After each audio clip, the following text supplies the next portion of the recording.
امریکہ کے موجودہ صدر ٹرمپ اور روس کے سابق صدر کی لفظی جنگ شدت اختیار کر گئی۔ امریکی ایٹمی آبدوزیں حرکت میں آ گئیں، ادھر روس کی ایٹمی آبدوزیں بھی تیار، نئی سر جنگ شروع ہو گئی۔ امریکہ اور روس کے جوہری تصادم سے بچاؤ کے لیے ماضی میں کیے جانے والا نیو سٹارٹ معاہدہ اور روس کا ڈیڈ ہینڈ نظام کیا ہیں؟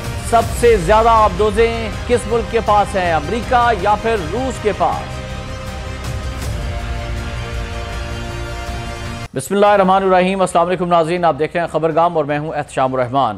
ناظرین، امریکہ اور روس کے درمیان کشیدگی خطرناک حد تک بڑھنے لگی ہے۔ ٹرمپ نے 2 ایٹمی آبدوزیں بھیجنے کا حکم دے دیا ہے اور ٹرمپ نے کہا کہ میں نے 2 ایٹمی آبدوزیں مخصوص علاقوں میں بھیجنے کا حکم دیا ہے۔ دمتری میڈویڈوف نے آگ لگانے والا بیان دیا اور ہو سکتا ہے یہ بے وقوفانہ جملے صرف بیانات ہی نہ ہوں۔ ٹرمپ نے ٹروتھ سوشل پر ایک بیان میں کہا کہ روس کے سابق صدر دمتری میڈویڈوف، جو اب روسی فیڈریشن کی سیکیورٹی کونسل کے ڈپٹی چیئرمین بھی ہیں، کہ انتہائی اشتعال انگیز بیانات کی بنیاد پر میں نے حکم دیا ہے کہ 2 امریکی جوہری آبدوزیں متعلقہ علاقوں میں تعینات کر دی جائیں۔ اگر یہ احمقانہ اور اشتعال انگیز بیانات محض الفاظ سے بڑھ کر کچھ نکلیں، الفاظ بہت اہم ہوتے ہیں ٹرمپ کے مطابق، اور انہوں نے کہا کہ اکثر غیر ارادی نتائج کا سبب بھی بن سکتے ہیں اور مجھے امید ہے کہ یہ ان میں سے ایک مثال نہیں ہوگی۔ ناظرین، امریکی صدر نے دمتری میڈویڈوف کو ناکام سابق صدر قرار دیتے ہوئے خبردار کیا کہ وہ خطرناک حدود میں داخل ہو رہے ہیں۔ ٹرمپ کا کہنا تھا کہ امریکہ اور روس کے درمیان کاروباری تعلقات نہ ہونے کے برابر ہیں اور بہتر یہی ہے کہ ایسا ہی رہے۔ دوسری جانب دمتری میڈویڈوف نے اپنے پیغام میں امریکی رد عمل کو بے چینی کی علامت قرار دے دیا ہے۔ انہوں نے طنزیہ انداز میں کہا کہ اگر میرے چند الفاظ ہی امریکہ کے صدر کو اس قدر مضطرب کر سکتے ہیں تو اس کا مطلب ہے کہ روس مکمل طور پر درست ہے۔ ناظرین، یہاں پر ایک بار پھر آپ کو تفصیل سے آگاہ کر چلیں کہ روس کے سابق صدر دمتری میڈویڈوف نے گزشتہ روز امریکی صدر ڈونلڈ ٹرمپ کو مخاطب کر کے کہا تھا کہ ٹرمپ یاد رکھیں کہ ماسکو کے پاس سوویت دور کے جوہری حملوں کی صلاحیت رکھنے والے ہتھیار ہیں جو ہمارا آخری حربہ ہوں گے۔ میڈویڈوف نے کہا تھا کہ ٹرمپ کے بیانات ظاہر کرتے ہیں کہ روس کو اپنی موجودہ پالیسی جاری رکھنی چاہیے۔ ٹرمپ کے بیان اور روس کی نیوکلیئر دھمکی کے بعد ناظرین، دنیا نئی سر جنگ کی دہلیز پر آ گئی ہے۔ امریکہ کے صدر ڈونلڈ ٹرمپ نے سابق روسی صدر کے بیان پر امریکی جوہری آبدوزیں روس کے قریبی علاقوں میں تعینات کرنے کا حکم دے دیا ہے اور روس کے سابق صدر اور موجودہ سیکیورٹی کونسل کے نائب چیئرمین دمتری میڈویڈوف کی جانب سے سوویت دور کے ڈیڈ ہینڈ نیوکلیئر سسٹم کی یاد دہانی اور امریکہ کو بالواسطہ دھمکی کے جواب میں اب امریکہ کے صدر ڈونلڈ ٹرمپ آگ بگولا ہو گئے ہیں اور انہوں نے جوابی رد عمل دیتے ہوئے امریکی آبدوزوں کو روس کے علاقوں کی طرف موو کروا دیا ہے۔ اور ناظرین، جیسا کہ ہم نے آپ کو بتایا کہ ٹرمپ نے اپنے social media platform Truth Social پر اس کا اعلان کیا، جس کے بعد بین الاقوامی حلقوں میں ایک بار پھر امریکہ روس نیوکلیئر کشیدگی پر تشویش کی لہر دوڑ گئی ہے۔ امریکی صدر ڈونلڈ ٹرمپ نے اپنے social media platform Truth social میں جاری بیان میں یہ بھی کہا کہ سابق روسی صدر دمتری میڈویڈوف کے انتہائی اشتعال انگیز بیانات کے بعد میں نے یہ فیصلہ اٹھایا ہے اور حکم دے دیا ہے جوہری آبدوزوں کو۔ انہوں نے بتایا کہ سابق صدر دمتری میڈویڈوف اس وقت روس کے جو سیکیورٹی کونسل کے چیئرمین ہیں، لیکن ان کا یہ بیان انتہائی احمقانہ ہے۔ ٹرمپ نے کہا کہ مجھے ابھی آگاہ کیا گیا ہے کہ رواں ماہ روس کے تقریباً 20,000 فوجی یوکرین جنگ میں مارے گئے ہیں اور روس نے اس جنگ میں اب تک 1,12,500 فوجی کھو دیے ہیں۔ یہ ساری اموات غیر ضروری طور پر ہوئی ہیں۔ ٹرمپ کا کہنا تھا کہ یوکرین کا بھی بڑا نقصان ہوا اور ان کے 1 جنوری 2025 سے اب تک 8,000 فوجی ہلاک ہو چکے ہیں اور اس میں لاپتہ ہونے والے فوجیوں کی تعداد شامل نہیں ہے۔ امریکی صدر نے کہا کہ روسی راکٹس کیف اور دیگر علاقوں میں گرنے سے یوکرین کے شہری بھی ہلاک ہوئے ہیں لیکن ان کی تعداد کم ہے۔ ڈونلڈ ٹرمپ نے سابق امریکی صدر جو بائیڈن کی طرف اشارہ کرتے ہوئے کہا کہ یہ ایک ایسی جنگ ہے جو نہیں ہونی چاہیے تھی اور یہ بائیڈن کی جنگ ہے، ٹرمپ کی نہیں۔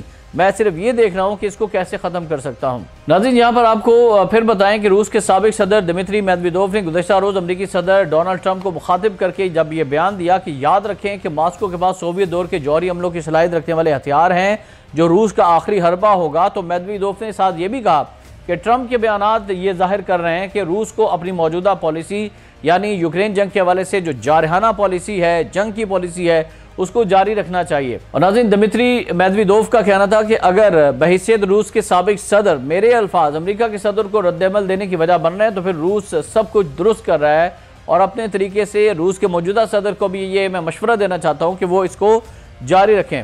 ناظرین، سابق روسی صدر دمتری میڈویڈوف نے روس کے خفیہ سیمی آٹومیٹڈ کمانڈ سسٹم کا حوالہ دیتے ہوئے کہا تھا کہ ٹرمپ کو یاد رکھنا چاہیے کہ مشہور زمانہ ڈیڈ ہینڈ کتنا خطرناک ہو سکتا ہے۔ روس کا یہ نظام اس لحاظ سے تیار کیا گیا ہے کہ اگر کسی دشمن کی جانب سے اس کی قیادت کو حملے میں نشانہ بنایا گیا تو جوہری نظام کو لانچ کیا جائے گا۔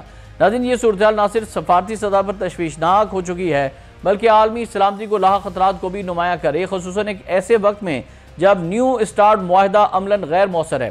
ناظرین، new strategic arms reduction treaty 2010 میں امریکہ اور روس کے درمیان طے پائی تھی، جس کا مقصد دونوں ممالک کے نیوکلیئر ہتھیاروں کی تعداد اور صلاحیت کو محدود کرنا تھا۔ اس معاہدے کے تحت دونوں ممالک صرف 1550 جوہری وار ہیڈز اور 700 لانچرز رکھ سکتے تھے، اور معاہدے میں ایک دوسرے کے ہتھیاروں کی نگرانی، ڈیٹا شیئرنگ اور معائنہ شامل تھا تاکہ امریکہ اور روس میں غلط فہمی یا اشتعال سے بچا جا سکے۔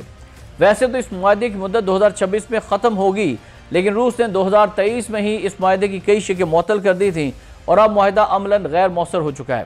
ناظرین، ڈیڈ ہینڈ نظام روس کا ایک پراسرار انتقام بھی کہا جاتا ہے اسے، اور میدوی دیف جو کہ روس کے سابق صدر ہیں، ان کے بیان میں جس نیوکلیئر سسٹم کا حوالہ دیا گیا وہ روس کا ڈیڈ ہینڈ یا پیرامیٹر سسٹم ہے۔ یہ ایک نیم خودکار جوابی حملے کا نظام ہے، اور اگر روسی قیادت مکمل طور پر تباہ ہو جائے تو یہ نظام خودکار طور پر امریکہ یا دشمن ریاست پر جوہری حملہ کر سکتا ہے۔ یہ نظام زلزلے، تابکاری اور مواصلاتی خاموشی جیسے اشاروں پر کام کرتا ہے۔ ماہرین کے مطابق یہ نظام دشمن کو یہ پیغام دیتا ہے کہ اگر ہم ختم ہوئے تو تم بھی بچ نہیں سکو گے۔ یہی وجہ ہے کہ ٹرمپ کے بیان کے بعد روسی پارلیمنٹ کے رکن ہیں وکٹر ولادویلسکی، انہوں نے کہا کہ امریکی آبدوزیں پہلے سے روسی نیوکلیئر آبدوزوں کے نشانے پر ہیں اور کسی اضافی رد عمل کی ضرورت نہیں۔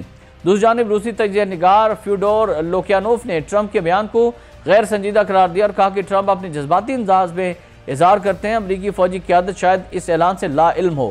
روس کے وزیر خارجہ سرگئی لاروف اور امریکی سینیٹر مارکو روبیو دونوں اعتراف کر چکے ہیں کہ واشنگٹن اور ماسکو کے درمیان براہ راست فوجی تصادم ناقابل قبول ہے، جس سے یہ اندازہ لگایا جا سکتا ہے کہ پس پردہ دونوں ملکوں کے درمیان محدود لیکن سنجیدہ رابطے بھی قائم ہیں۔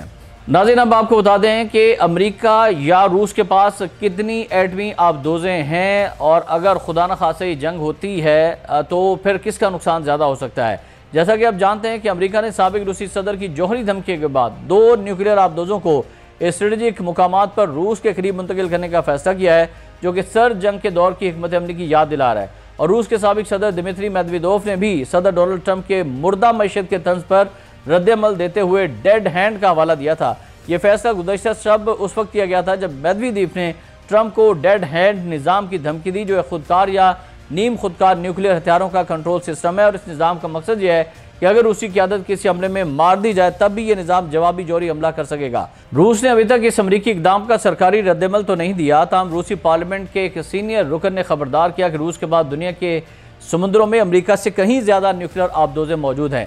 ان کے بقول روس کی نیوکلیئر آبدوزوں کی تعداد دنیا بھر میں امریکہ سے کہیں زیادہ ہے، اور جن امریکی آبدوزوں کو روس کے قریب منتقل کرنے کا حکم دیا گیا ہے وہ پہلے ہی روس کے نشانے پر ہیں۔ ناظرین، امریکہ اور روس کا اپنی آبدوزیں ایک دوسرے کے سامنے لانے کے اعلانات کے بعد اب سوال اٹھتا ہے کہ دونوں میں سے کس کی زیر آب طاقت زیادہ ہے۔ اس کے لیے ضروری ہے کہ دونوں جوہری طاقتوں کی آبدوزوں کی تعداد اور ان کی صلاحیت معلوم ہو۔ ناظرین، سب سے پہلے آپ کو بتاتے ہیں کہ امریکہ کے پاس کتنی آبدوزیں ہیں اور کس کلاس کی آبدوزیں ہیں۔ تو امریکی آبدوزوں میں اوہایو کلاس آبدوزیں امریکی بحریہ کی وہ زیر آب طاقت ہیں جو خاموشی سے نیوکلیئر وار ہیڈز لانچ کرنے کی صلاحیت رکھتی ہیں، اور انہیں بومرز بھی کہا جاتا ہے۔ اس وقت امریکہ کے پاس ایسی 14 آبدوزیں ہیں جو بغیر مرمت کے 15 سال تک بغیر لڑے بھی کام کر سکتی ہیں۔ ان میں 20 تک سب میرین لانچڈ بیلسٹک میزائل، جنہیں SLBMs کہا جاتا ہے، لوڈ کیے جا سکتے ہیں، جن کا اہم ہتھیار ٹرائیڈنٹ 2D55 میزائل ہے۔ امریکی فاسٹ اٹیک آبدوزیں بھی ہے۔ یہ کون کون سی ہیں آپ کو بتائیں کہ امریکہ 3 اقسام کی ایٹمی حملہ آور آبدوزیں چلا رہا ہے، جن میں ورجینیا کلاس، سی وولف کلاس اور لاس اینجلس کلاس یا 688 کلاس آبدوزیں ہیں۔ ان میں ٹوماہاک اور ہارپون میزائلز کے ساتھ MK48 ٹورپیڈوز بھی موجود ہیں، اور یہ آبدوزیں دشمن کی آبدوزیں یا بحری جہازوں کو تلاش کر کے تباہ کرنے، خفیہ آپریشنز، نگرانی اور بارودی سرنگوں کے خطرے کے پیش نظر استعمال کی جا سکتی ہیں۔ امریکی بحری بیڑے میں ورجینیا کلاس کی 24 آبدوزیں موجود ہیں، جن میں USS ہوائی، USS میسوری اور USS نارتھ کیرولائنا وغیرہ شامل ہیں، اور یہ امریکی بحریہ کا جدید ترین زیر آب جنگی پلیٹ فارم ہے جس میں کئی نئی تکنیکی جدتیں شامل کی گئی ہیں۔ اس میں اسپیشل آپریشن فورسز کی معاونت کے لیے مخصوص خصوصیات موجود ہیں، اور غوطہ خوروں کے لیے ایک lock in log out chamber بھی شامل ہے۔ ناظرین، امریکہ کی وولف کلاس میں 3 آبدوزیں ہیں، جن میں پہلی USS سی وولف ہے جو 1997 میں کمیشن کی گئی تھی۔ سی وولف کلاس آبدوزوں میں عمودی طور پر میزائل داغنے کا نظام موجود نہیں ہے۔